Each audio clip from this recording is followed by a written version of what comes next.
নমস্কার বন্ধুরা, তিয়াসার রেসিপিতে সকলকে স্বাগত জানাই। আজ আমি লাউয়ের একটা দুর্দান্ত স্বাদের নিরামিষ রেসিপি নিয়ে আপনাদের সামনে হাজির হয়েছি, যেটা গরম ভাতের সঙ্গে খেতে অসাধারণ লাগে। এখানে আমি একটা লাউয়ের অর্ধেক অংশ নিয়ে নিয়েছি, আর বাকি অর্ধেকটা রেখে দিচ্ছি, পরে রান্না করব। এবার এই লাউটাকে দুভাগে ভাগ করে নিচ্ছি। তারপর এই লাউয়ের খোসাটাকে ছাড়িয়ে নিচ্ছি।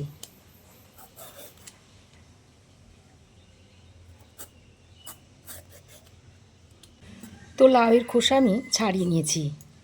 এবার এই লাউটাকে ছোট ছোট করে টুকরো করে নেব।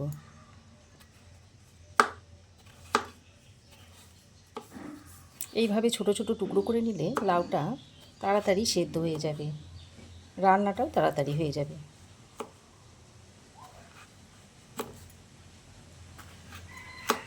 এইভাবে লাউয়ের স্লাইসগুলো কেটে নিয়ে তারপর আবার লাউটাকে একটু ছোটো করে কেটে নিচ্ছি। দেখুন, এইভাবে লাউটাকে ছোট ছোট টুকরো করে নিচ্ছি।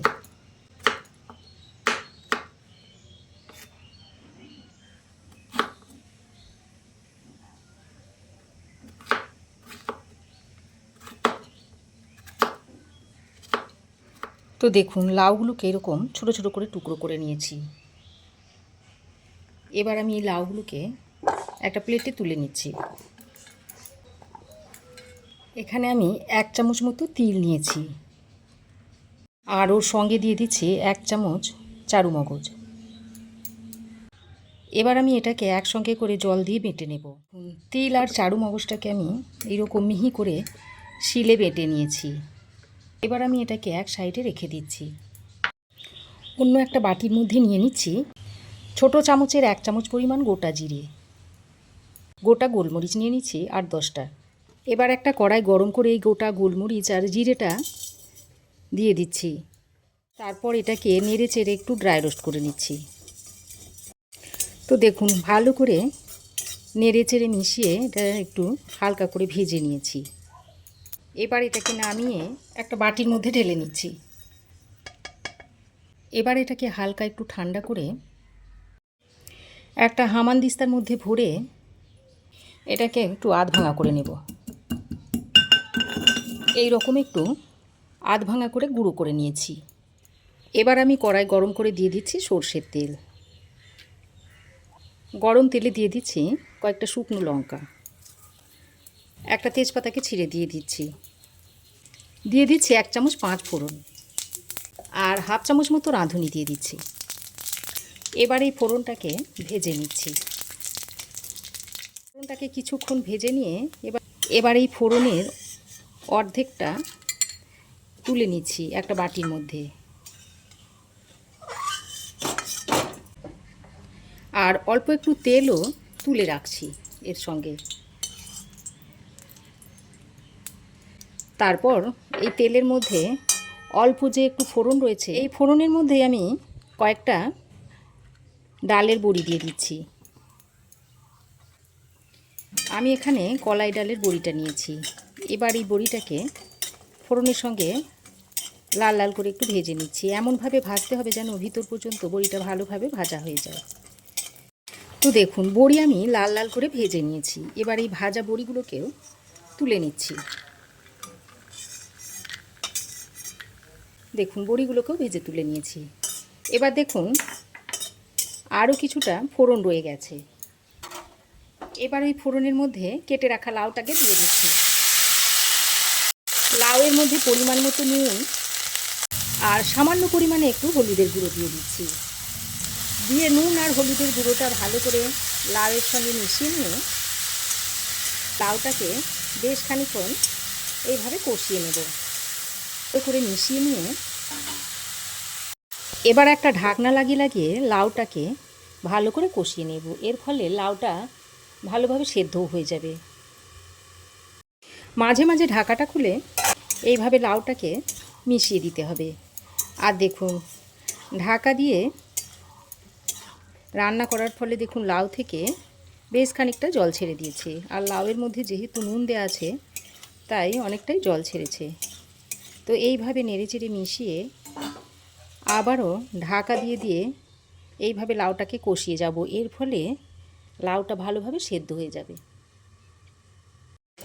তো ঢাকা দিয়ে আমি এই 6-7 মিনিট মতো লাউটাকে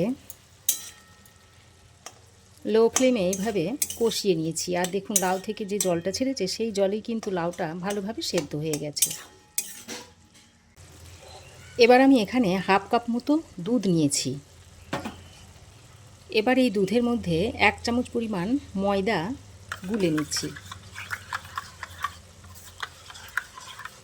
তো দেখুন ময়দাটাকে আমি খুব ভালো করে গুলে নিয়েছি। তারপর এই লাউয়ের মধ্যে দিয়ে দিচ্ছি। দিয়ে লাউয়ের সঙ্গে খুব ভালো করে মিশিয়ে নিচ্ছি। আমি এখানে জল ব্যবহার করিনি, জলের বদলে আমি এখানে দুধ দিয়ে দিয়েছি। তারপর হাই ফ্লেমে 1-2 মিনিট মতো ফুটিয়ে নেব। তো হাই ফ্লেমে আমি 1-2 মিনিট মতো লাউটাকে এই দুধ দিয়ে ফুটিয়ে নিয়েছি। এখন আমি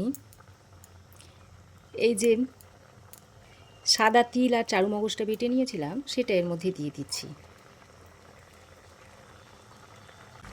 তারপর লাউয়ের সঙ্গে ভালো করে মিশিয়ে নিচ্ছি।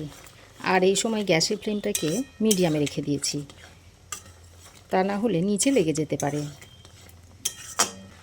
এবার সঙ্গে ভাজা বড়িটাকেও দিয়ে দিচ্ছি।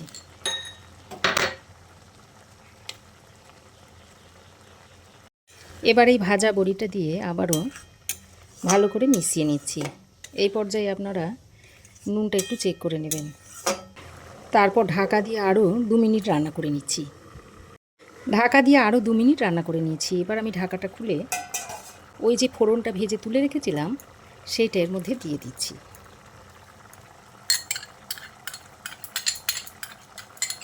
ফোড়ন ভেজে যদি উপর থেকে দেওয়া হয় এইভাবে, তাহলে তরকারিটা খেতে খুবই ভালো হয়। ফোড়নটা দিয়ে আবারও একসঙ্গে ভালো করে মিশিয়ে নিচ্ছি।